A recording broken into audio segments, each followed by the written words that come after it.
As usual in society, when things go wrong, it's always the poorest of the poor that suffer.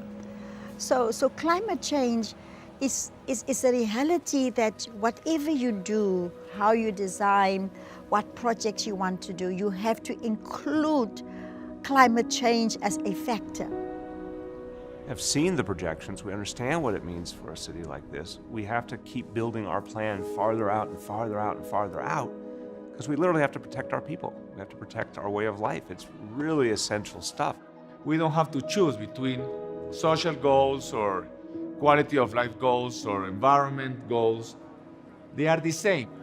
Si nous n'incluons pas la totalité de la population, nous n'arriverons pas à résoudre le défi climatique.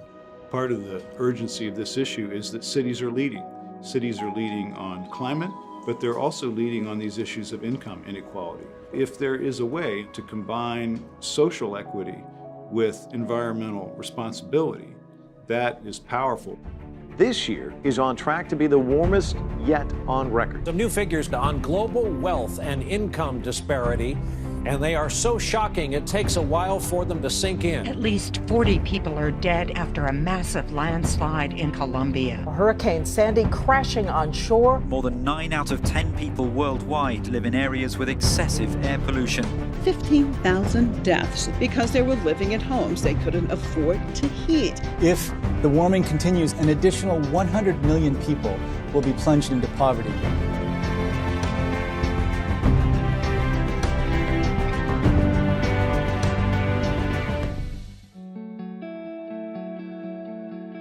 We're a coastal city.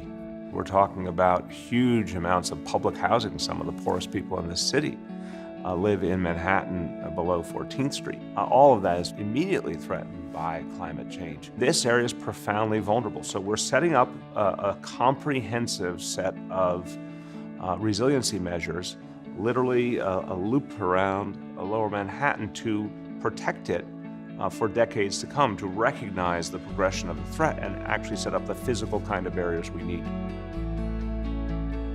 I think it's dual purpose. One is the employing the energy consultants from low-income families, and through them we can make the many humble homes energy efficient. So it's like, catching two birds by one stone. L'idée, c'est de montrer aux habitants qu'on peut se réapproprier la ville autrement. Se déplacer, c'est très important, mais la ville doit être pacifiée également.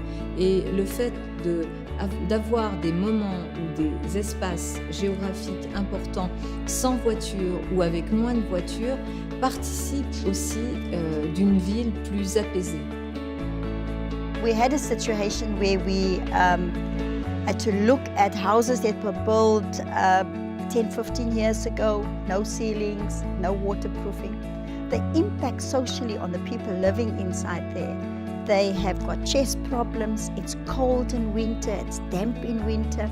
And that's why we took the initiative to retrofit and put ceilings in all of those houses. We have retrofitted 8,000 homes, and that will lead to a reduction of 5,600 tons of carbon emission. The climate crisis is a crisis.